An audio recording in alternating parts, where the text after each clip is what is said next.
जय माता दी दोस्तों, तपोभूमि क्लासेस पर मैं अवधेश भदौरिया आप सभी का स्वागत करता हूं। एमपी जेल प्रहरी का एग्ज़ाम एनालिसिस 12 दिसंबर की पहली शिफ्ट का आ चुका है दोस्तों।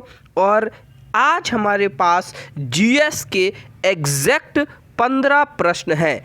इन 15 प्रश्नों को हम 5 मिनट में देख लेंगे। इन प्रश्नों के लिए मैं धन्यवाद देना चाहूँगा सचिन तोमर जी का, जो कि मुरैना से हैं, जिनका आज ही पेपर था। उन्होंने हमें ये पूरे प्रश्न भेजे हैं। अगर आप लोगों के पास आज की शिफ्ट के और भी प्रश्न हैं, आपका पेपर आज की शिफ्ट में हुआ है, तो आप इस व्हाट्सएप नंबर के माध्यम से हमें प्रश्न भेज सकते हैं 8839449109। और अगर आपको इन सारे लेक्चर्स की पीडीएफ फाइल चाहिए तो आप हमारा तपोभूमि ब्रॉडकास्ट नाम से टेलीग्राम चैनल है, उसको जरूर ज्वाइन कर लें। तो चलिए आते हैं पहले प्रश्न पर।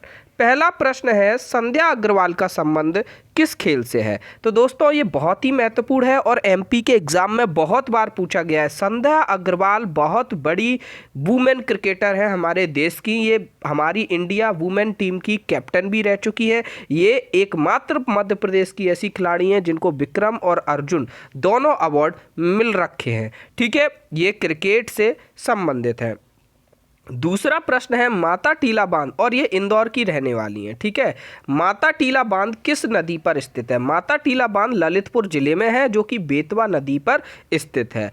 बाल संगम महोत्सव 2019 कहाँ हुआ था? ये देखिए, नेशनल करंट अफेयर्स से प्रश्न पूछा गया है, जैसा कि एक दो प्रश्न हर दिन पूछे जा रहे हैं। तो बाल संगम महोत्सव 2019 जो है वो आपका 9 नवंबर से 12 नवंबर 2019 तक हुआ था। नई दिल्ली में हुआ था, एनएसडी यानी नेशनल स्कूल ऑफ ड्रामा में ये हुआ था। ठीक है।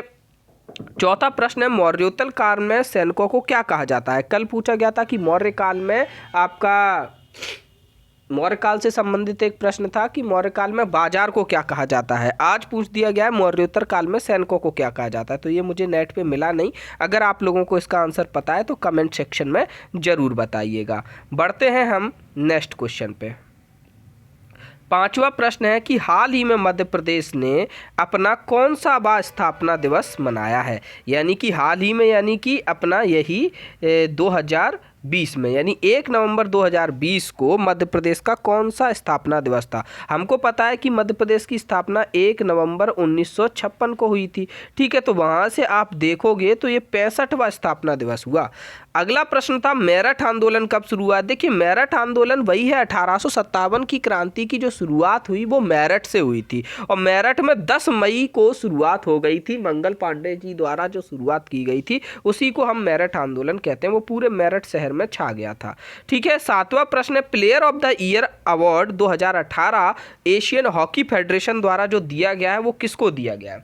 मतलब एशियन हॉकी फेडरेशन ने एशिया का सबसे प्रमुख खिलाड़ी प्लेयर ऑफ द ईयर किसको घोषित किया था? तो वो हरमनप्रीत सिंह, जो कि भारत के, उनको दिया गया। आठवां प्रश्न, गोहद का किला कहाँ स्थित है? तो गोहद भिंड की एक तहसील है, वहां पर गोहद का किला है, तो भिंड जिले में ये स्थित है। नौवां प्रश्न है, ये भी आपका करंट अफेयर से रिलेटेड है कि इंडियन नेवी द्वारा तैयार की गई पीपीई किट का नाम बताना है। पीपीई किट वही कोरोना काल में जो डॉक्टर लोग पहनकर जिसको इलाज कर रहे हैं, तो इंडियन नेवी ने जो पीपीई किट बनाई थी उसका नाम है नवरक्षक।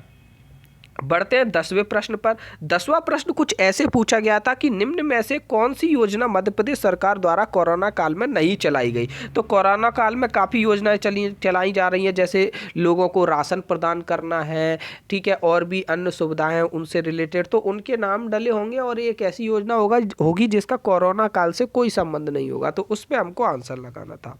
अगला प्रश्न है 11वां प्रश्न, मध्य प्रदेश के प्रमुख हॉकी खिलाड़ी शंकर लक्ष्मण ने किस वर्ष ओलंपिक पदक विजेता टीम का हिस्सा रहे? ठीक है, तो देखिए ये सवाल कुछ ऐसा रहा होगा, उसमें कोई एक ही इन तीन में से कोई एक ऑप्शन आया होगा। एक्चुअली में क्या था कि जो शंकर लक्ष्मण जी हैं वो महू में इनका जन्म हुआ था, और ये 1956, 1960 और 1964 की टीम में भारत की टीम का हिस्सा थे जब ओलंपिक में गई थी। और यहाँ पर 1956 और 1960 में हमने स्वर्ण पदक जीता था और 64 में हमने सिल्वर पदक जीता था। ठीक है, तो इन तीनों में से कोई एक ऑप्शन वहाँ पर दिया गया होगा। ये हमारे गोलकीपर थे शंकर लक्ष्मण जी। ठीक है, बढ़ते हैं नेक्स्ट क्वेश्चन पे। तो जो मध्य प्रदेश के प्रमुख खिलाड़ी हैं उनके बारे में आपको जानना जरूरी है। 12वां प्रश्न है, निम्न में से किस सम्मान में केंद्र सरकार ने, किसके सम्मान में केंद्र सरकार ने 100 रुपए का सिक्का जारी किया है? हाल ही में 100 रुपए का सिक्का जारी किया था, मोदी जी द्वारा किया गया था। तो वो स्वर्गीय श्री अटल बिहारी वाजपेयी जी की स्मृति में जारी किया गया। स्वर्गीय श्री अटल बिहारी वाजपेयी जी का संबंध मध्य प्रदेश से है, इसलिए आपके में पूछ लिया गया है। अगला प्रश्न है, मध्य प्रदेश की पहली सूती कपड़ा मिल कहाँ पे? तो वो बुरहानपुर में 1906 में खुली थी। ठीक है। अगला प्रश्न है, राज्यों के व्यापार सुगमता सूचकांक में मध्य प्रदेश का कौन सा स्थान है? देखिए, राज्यों की भी अब लिस्ट, पहले तो मतलब दुनिया के स्तर पर भी लिस्ट निकलती है कि कहाँ पर व्यापार करना सुगम है। अब हमारे देश में भी राज्यों के स्तर पर व्यापार सुगमता सूचकांक भी निकाला जा रहा है, जिसमें मध्य प्रदेश का स्थान चौथा रहा। कौन सा रहा? चौथा रहा। इसमें आंध्र प्रदेश ने टॉप किया। ठीक है, तो ये मध्य प्रदेश का करंट अफेयर हो गया आपका एक तरीके से। अगला प्रश्न है, वर्ष 2018-19 के लिए पॉली उमरीगर अवार्ड किसे मिला? तो पॉली उमरीगर अवार्ड वर्ष 2018-19 के लिए जसप्रीत बुमराह, बूम बूम बुमराह को मिला। ठीक है। इसके अलावा एक प्रश्न, गुरु नानक जी की 3 किताबों का कुछ लॉन्चिंग वगैरह थी, तो वो किसने की? हरसिमरन कौर जी कुछ हैं, ऐसा कुछ मतलब एक प्रश्न था। एक प्रश्न आपका युद्ध अभ्यास को लेकर आया था, जो अलग अलग देशों के साथ हमारे युद्ध अभ्यास होते हैं। तो इतने प्रश्न मुझे आज मिले हैं। इसके अलावा साइंस, हिंदी, मैथ के भी प्रश्न आप लोगों ने, कईयों ने भेजे हैं, तो उनका भी मैं वीडियो अभी कुछ देर में आपको बना के भेज दूंगा। अगर आपका पेपर आज था, आपके पास प्रश्न है, तो आप इस व्हाट्सएप नंबर पे 8839449109 पर भेज सकते हैं। उम्मीद है आपको ये लेक्चर पसंद आया होगा। धन्यवाद। जय माता दी।